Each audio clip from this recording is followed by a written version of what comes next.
Minsan ba nga mayroong mga nakakapuna pa rin sa atin na sabi nila, Christian yan, bakit ganyan siya? Hindi naman tayo mga perfect na, no? In our day-to-day lifestyle. Pero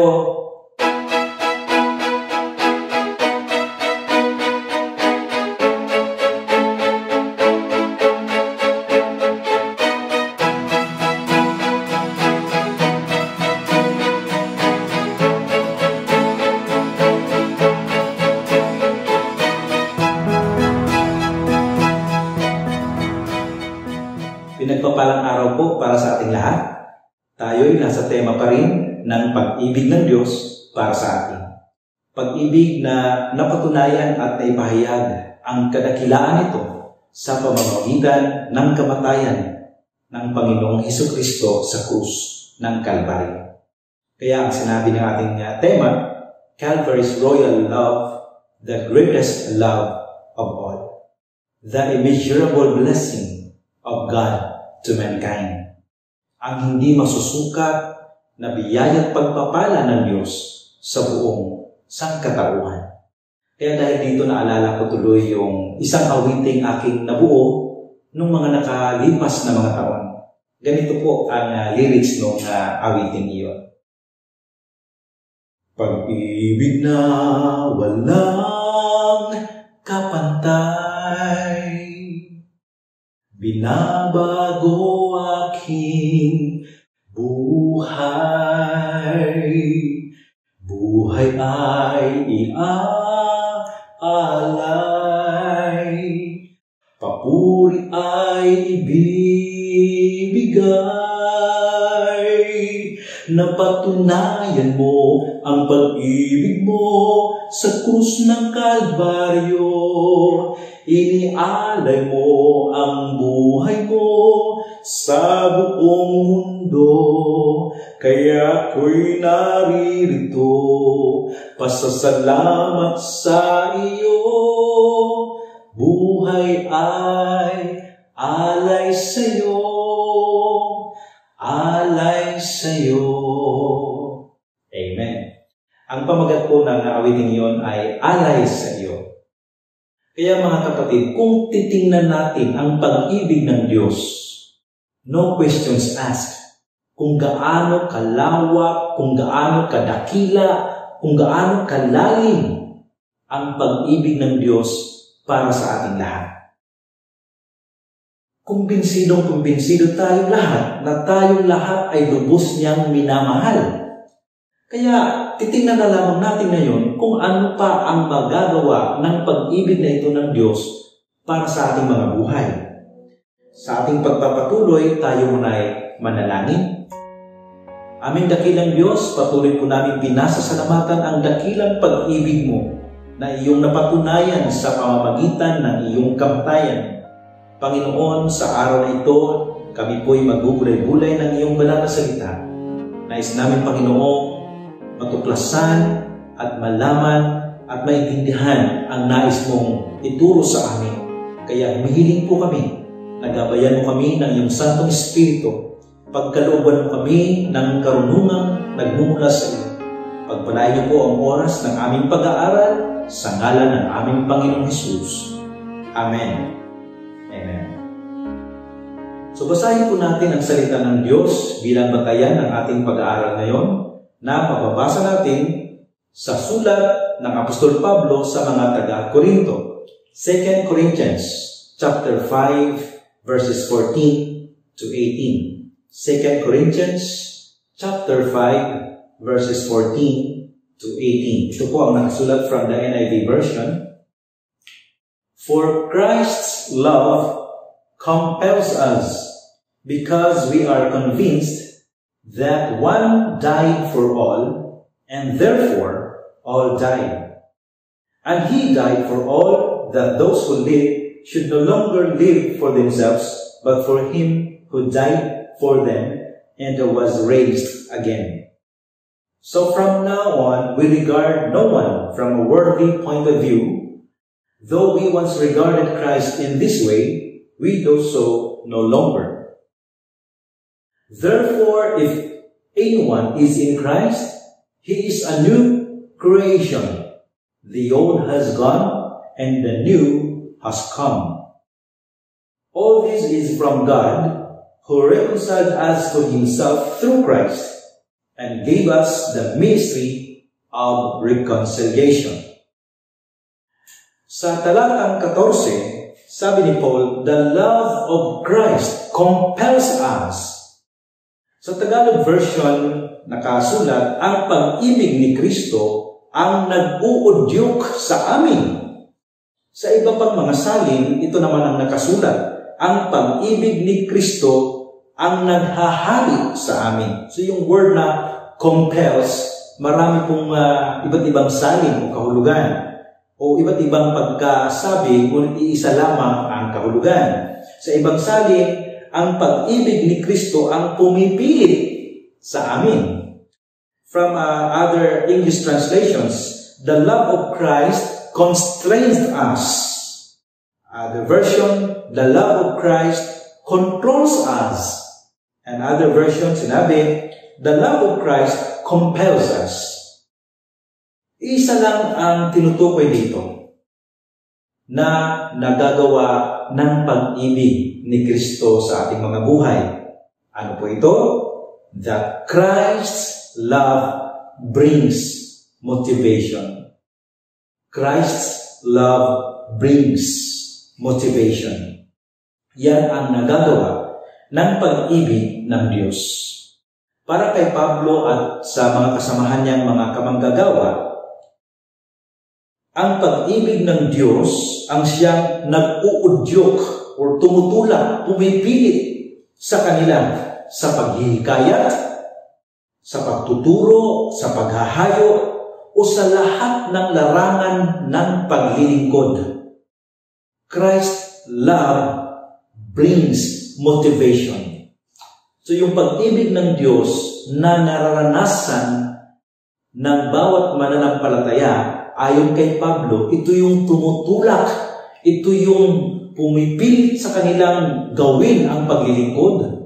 Ito yung umuudyok sa kanilang gawin ang paghayo, pagtuturo, pagpapahayag ng mensahe ng kaligtasan. Christ's love brings motivation. Noong taong 1962, doon sa San Francisco, USA, May 2, 1962, to be exact, isang makakapukaw damdaming advertisement sa isang pahayagan ng San Francisco Magazine na mababasa natin ang ganito. Ang nakasulat sa isang ad, nakalagay doon sa dyaryo, sabi pa, ayaw kong mapaparusahan ang aking asawa ng pataw na kamatayan sa isang krimen na hindi niya ginawa. Kaya, sabi pa doon sa sulat, ini-offer ko, or I offer myself, ini-offer ko ang aking sarili sa loob ng 10 taon na maging kasambahay, katulong, taga-ayos, taga-laba, o anumang mga gawaing bahay sa isang napakahusay, kilala at magaling na abogado na tutulong sa aking mister na maidepensa niya ang kanyang sarili at maipalabas ang buong katotohanan. Yung dyarong yun, nabasa ng isa sa mga kilalang abogado sa San Francisco na si Attorney Vincent Hallinan. Attorney Vincent Hallinan. Kaya tinawagan niya ang sumulat nito na si Mrs. Gladys Kidd. At ang kanyang pangalan, ang pangalan ng kanyang mister na who was about to be tried sa isang hukuman ay si Robert Kidd. And Robert Kidd was about to be on trial sa kasalanang pagpaslang sa isang antique dealer, yung mga collections of mga antiques, yung mga lumang mga kagamitan sa isang shop, namatay yung pinaslang. At ang isa sa mga primary suspect ay si Robert Kidd. Bakit? Sapagkat yung isa sa mga display ni yung matanda na may-ari ng shop na lumang sword, yung parang espada na antique din, ay mayroong fingerprints si Robert. Kaya ang sabi pa na siya ang pumaslang sa matandang antique dealer. Nung nabasa ito ni Vincent Hollinan, yung ad sa magazine, tinawagan niya si Mrs. Nag-usap sila at sinabi ni Mrs. at ng kanyang Mr. ang lahat ng mga pangyayari ayon sa kanilang side, So, ang nangyari, tinulungan sila nitong si matalino at magaling na abogadong si Vincent. At hanggang sa napatunayan na hindi si Robert Kidd ang pumaslang sa matandang may-ari ng shop. It so happened kung bakit nagkaroon ng fingerprints yung old antique na sword, espada, dahil minsan, itong si Robert, kasama yung kanyang kaibigan, ay nakapunta sa shop na yon, nakita nila yung naka-display na magagandang espada. At yung sa display na yon, kinuha ni Robert. At parang naglalaro-laro sila ng kanyang kaibigan sa espadang yon, biruan. So, naiwan yung kanyang fingerprints doon. At kasi nga yung sword na yon ay posible sa isa sa mga bagay na gamitin sa pagpaslang. So after 11 hours of trial doon sa hukuman, napatunayan, na-prove, pinatunayan ni Attorney Vincent Hollinan na walang kasalanan si Robert. At ito pa ang good news, hindi naman niya ginawang katulong yung si Mrs. Gladys na magsilbi sa kanya for 10 years.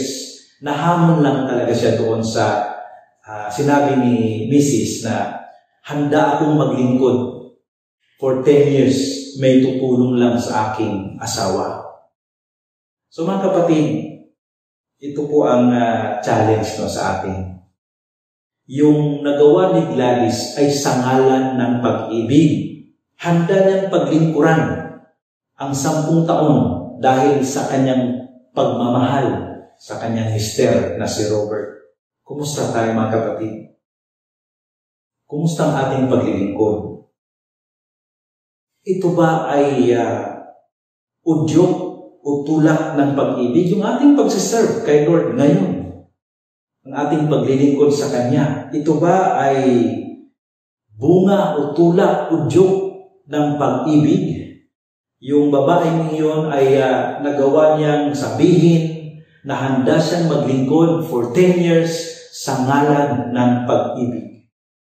Mga kapatid, sa ating paglilingkod sa Diyos, gaya nila ni Pablo, that they were compelled, they were para bang driven and motivated by love, kaya nila nagawang humayo, maglingkod, magserbisyo sa Panginoon at sa kapwa. Kumusta ang ating buhay paglilingkod? Tayo ba ay naglilingkod bunga ng pagmamahal din? Udyok ng pag-ibig? O kaya ay obligasyon? Let us evaluate ourselves dahil po madalas ay hindi nababantayan yung kaibahan sa pagitan ng paglilingkod bilang pagmamahal at paglilingkod bilang obligasyon. There is a big difference between serving out of love and serving out of obligation or responsibility. Sabi nga ng marami, masarap ang luto na may pagmamahal. Naririnig natin yan. Masarap ang lutong may pag-ibig kaysa lutong may obligasyon. May kaibahan po yun. Madalas kapag out of love, joyful. Pero kapag out of obligation, stressful. Kung kaya, mga kapatid, tayo pumupunta ng simbahan, tayo dumadalo ng gawain, nagsiself group, nagpe-prayer meeting, dumadalo sa anumang mga gawain dahil mahal natin si Lord. We were driven by love. Yun po ang halimbawang pinakita ni Pablo at sinabi ni Pablo, we are compelled, for the love of Christ compels us. Yun yung umuudyok, tumutulak sa atin upang gawin ang gawain ng Panginoon, yung pag-ibig ng Diyos na iyon. So, the love of Christ brings motivation para sa atin. Yan ang nagagawa ng pag-ibig ng Diyos. It motivates us. Nawa ang ating pananalangin, Panginoon, sa lahat ng gagawin ko, naway udyok ito ng aking pagmamahal sa iyo. Yan po ang ating dalangin. Whatever it is, maliit o malaking bagay, gagawin natin sa ngalan ng pag-ibig. Naglilinis ka man ng bakuran ng simbahan, nagwawalis ka man ng loob ng simbahan, nagpupunas ng mga upuan, o kaya'y nangangaral ng Ebanghelyo, ginagawa natin because we were driven and motivated by love, not motivated or not driven by obligation. Na ginagawa natin dahil responsibilidad natin, ginagawa natin dahil walang ibang gumagawa. Minsan pa nga sa ating paggagawa ay dapat hindi ako ito eh. Dapat yung si ano ganito eh, dito siya eh. No? So we are obligated by obligation or by responsibility na naka-assign sa atin. Mga kapatid, ito po ang palaala ng Diyos sa atin. Gawin natin ang lahat sa biyaya ng Diyos dahil sa kanyang ipinakitang halimbawa sa ngalan ng pag-ibig. Pangalawa, in verse 17, ito po ang nakasulat, therefore, if anyone is in Christ, he is a new creation. The old has gone, the new has come. Pangalawang magagawa ng pag-ibig sa atin ay yung sinasabi niya dyan sa verse 17, ano? So alam natin na dahil sa pag-ibig ng Diyos, tayo'y kanyang tinubos, iniligtas. Gusto ko lang basahin sa Tagalog version yung verse 17. Ang sabi pa, kaya kung nakipag-isa na kay Kristo ang isang tao, wala na ang dati niyang pagkatao. Sa halip, ito'y napalitan na ng bago. So, ang pag-ibig ng Diyos na ating nararanasan, alam natin na dahil sa pag-ibig ng Diyos, tayo'y tinubos, tayo'y niligtas, ngunit hindi po nagtapos doon. Yan ang kagandahan sa pag-ibig ng Diyos, sapagkat ang pag-ibig na ito ay hindi lamang sa ating kaligtasan at hindi lamang sa ating katubusan, kundi maging sa ating pagiging bagong nilalang or new creation. Kaya ang ibig sabihin, ang pag-ibig ni Kristo ay hindi lang it brings motivation, but Christ's love brings transformation as well. So Christ's love brings transformation. Ang pagiging new creation o bagong nilalang ay tumutukoy primarily sa katayuan natin before the Lord. Yung ating status, kung sino na tayo ngayon sa harapan ng Panginoon. So ano ba ang ating status before the Lord? Ang ating katayuan sa harapan ng Panginoon. Tayo'y kanyang pinatawad, pinawalang sala, napabilang sa kanyang pamilya, at tayo nagiging tagapagmana ng kanyang kaharian. At bukod sa pagbabago ng ating katayuan, kung sino na tayo sa harapan ng Diyos, binabago rin ng Panginoon ang ating kalooban. Wow, good news. Sapagkat hindi natapos ang gawain o ang trabaho ng Diyos nung tayo ay nagiging kanyang mga anak, naligtas, napatawad, napawalang sala, at talagang we are bound for heaven. Kundi bukod pa niyan, patuloy niya tayong tinatrabaho towards perfect transformation. Yan ang kagandahan sa pag-ibig ng Diyos because Christ's love brings transformation. So, mayroong transformation. Sa ating pag-uugali, in our attitude, behavior. No? So, ang pagbabagong ito naman sa ating kalooban, sa panloob natin, like our attitude, ay hindi naman instant.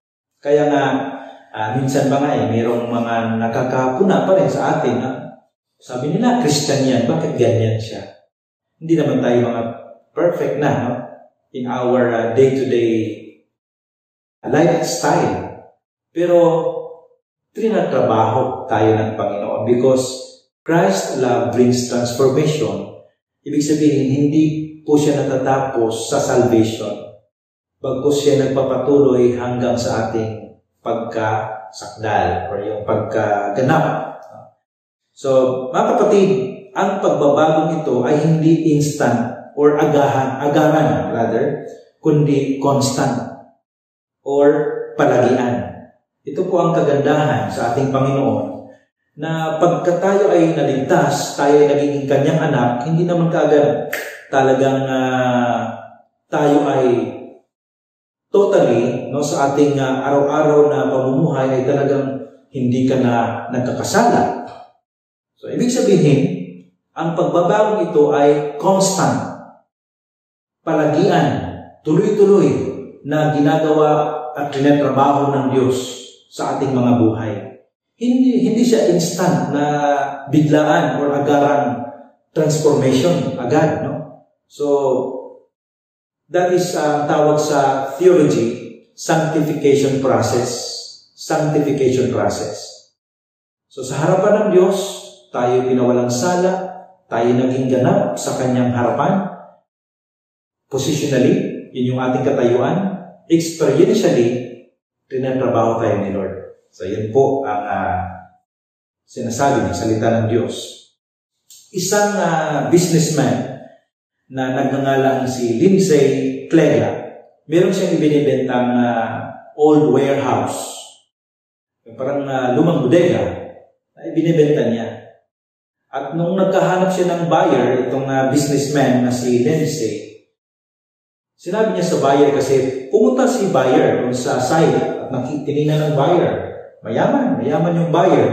Tinignan ng buyer yung lumang bodega. Tapos, parang hindi pa ganun ka-convincido. Kaya sabi ni businessman, si Lindsay na, Sir, huwag kang mag-alala kasi kahit lumang bodega na ito, ipa-renovate ko yan. I-repair ko yan, palitan ko yung mga nababasag na mga glasses dyan, at yung mga kailangan i-repair ko. Alam niyo ang sagot ng prospect buyer, sabi ng buyer, forget about the repair and renovation, sabi ng buyer. I will buy this property, but I will build a new one. I will transform this building. I will build a new one. So mga kapatid, ang trabaho at hangarin, desire, naisin ng Diyos para sa iyo at para sa akin ay hindi lamang renovation, kundi total transformation. Hindi lamang repair. Kung meron tayong medyo magaspang na pag-uugali, minsan sinisikap natin ayon sa ating kakayahan na i-improve ito na talagang mag-grow tayo dito. Pero madalas we fail because hindi po magmumula sa atin ang pagbabago, no? Yung baguhin natin ang ating sarili by our own strength na sa ating sariling kakayahan lamang, sapagkat ang makapagbabago lamang ng tao ay ang ating master builder, ang ating Diyos. So ang trabaho at hangarin ng Diyos sa atin ay hindi renovation, kundi total transformation. Maraming pagkakataon na tayo'y nag-i-effort, talagang nagsusumikap upang i-improve natin ang ating mga buhay. Yet, oftentimes we fail. Bakit? Dahil hindi po makukuha sa repair at renovation na nanggagaling sa ating kakayahan, kundi sa transformation na nanggagaling sa Diyos. God's love brings transformation. Kumusta tayo mga kapatid? Tayo ba'y napapagod na sa kaka-effort na mag-improve ang ating mga buhay, ating mga sarili? Malinaw po ang Biblia, trabaho ng Diyos ang baguhin ang tao. Trabaho ng Espiritu ng Diyos yan. Kaya mga kapatid, ibigay natin at ipaubaya sa ating master builder ang gawain ito ng pagbabago ng ating mga buhay. Master builder natin, walang iba kundi ang ating Panginoong si Kristo sa pamamagitan ng kapangyarihan ng Espiritu Santo ng Diyos. So mga kapatid, tandaan po natin, ang pag-ibig ni Kristo ay tumutulak sa atin. It brings motivation para tayo ay kumilos, gumawa, maglingkod sa Panginoon. Naway tayo maglilingkod hindi dahil tayo ay na-assign o obligasyon natin ito, kundi bunga ng ating pagmamahal sa Kanya. At salamat sa Diyos, hindi lamang ang pag-ibig ng Diyos, at dahil sa pag-ibig ng Diyos tayo ay naligtas na tubos, kundi dahil sa pag-ibig ng Diyos, tayo ay patuloy niyang binabago. Christ's love brings transformation. Nawa mga kapatid, we are all motivated to do the will of God, and we will continually submit ourselves to the Master Builder. Lord, buhay ko'y baguhin mo araw-araw. Tayo ko'y manalangin. Dakilang Diyos, marami pong salamat sa palaala mula sa iyong salita na dahil sa iyong pag-ibig, naranasan namin ang pagbabago ito na hindi naman agaran, kundi palagian na patuloy niyo po kaming binabago sa araw-araw. Salamat po, Diyos, na hindi po nagtapos sa kaligtasan, sa salvation, kundi nagpapatuloy ito sa sanctification process na binabago kami sapagkat ito'y hangarin mo na makita sa aming mga buhay ang iyong mukha, ang iyong katangian. At Lord, we will become like Christ, Panginoon. Salamat po sa palaala mula sa iyong salita. Ibinabalik namin sa iyo ang papurit pagsamba, pagpapasalamat sa ngalan ng aming Panginoon si Kristo na aming tanging tagapagligtas. Amen.